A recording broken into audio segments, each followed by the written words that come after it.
திருக்குறள் இயற்றியவர் திருவள்ளுவர்.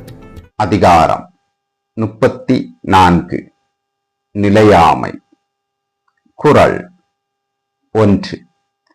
நில்லாதவற்றை நிலையின என்றுணரும் புல்லறிவாண்மை கடை.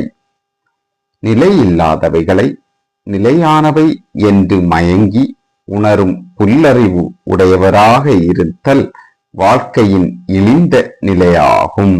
குறள் 2. கூத்தாட்டவைக்குழாத்தற்றே பெருஞ்செல்வம் போக்கும் அருவிழின் தற்று.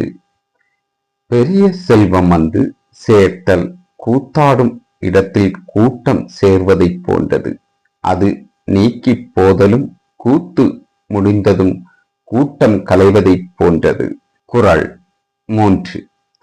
அற்கா இயல்பிற்றுச் செல்வம் அது போற்றல் அற்குப ஆங்கே செயல். செல்வம் நிலைக்காத இயல்பை உடையது.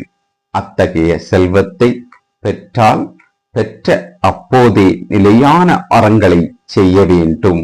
குறள் 4. நாளன ஒன்று போர் காட்டி உயிரீரும் வாழ துணர்வார் பெறின். வாழ்க்கையை ஆராய்ந்து உணர்வாரை பெற்றால் நாள் என்பது ஒரு கால அளவுகோல் காட்டி உயிரை உடம்பிலிருந்து பிரித்து அறுக்கும் வாளாக உள்ளது. குறள் 5. நாசற்று விளக்குள் மேல் வாராமுன் நல்வினை மேற்சென்று செய்யாப்படும்.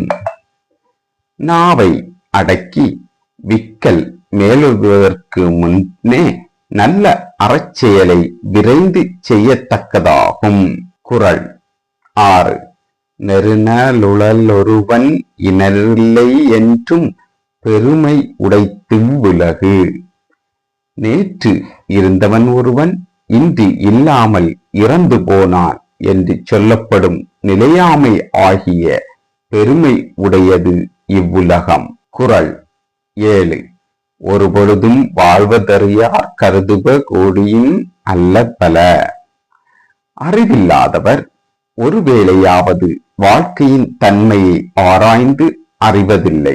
ஆனால் வீணில் எண்ணுவனோ ஒரு கோடியும் அல்ல. குறள் 8. குடம்பை தனித்தொழிய புல்பரந்தற்றே உடம்போடுயிரிடை நட்பு. உடம்போடு உயிர்க்கு உள்ள உறவுதான் இருந்த கூடு தனியே இருக்க அதை விட்டு வேறு இடத்திற்கு பறவை பறந்தாற் போன்றது. குறள் 9. உறங்குவது போலும் சாக்காடுறங்கி விழிப்பது போலும் பிறப்பு. இறப்பு எனப்படுவது ஒருவனுக்கு உறக்கம் வருதலை போன்றது. பிறப்பு எனப்படுவது உறக்கம் நீங்கி விழித்துக் கொள்வதை போன்றது. குறள் 10. புக்கில் அமைந்தென்று கொல்லோ உடம்பினுள் துற்றிலிருந்த உயிர்க்கு. நோய்களுக்கு இடமாகிய உடம்பில் ஒரு மூலையில் குடியிருந்த உயிர்க்கு நிலையாக புகுந்திருக்கும் வீடு இதுவரையில் அமையவில்லை.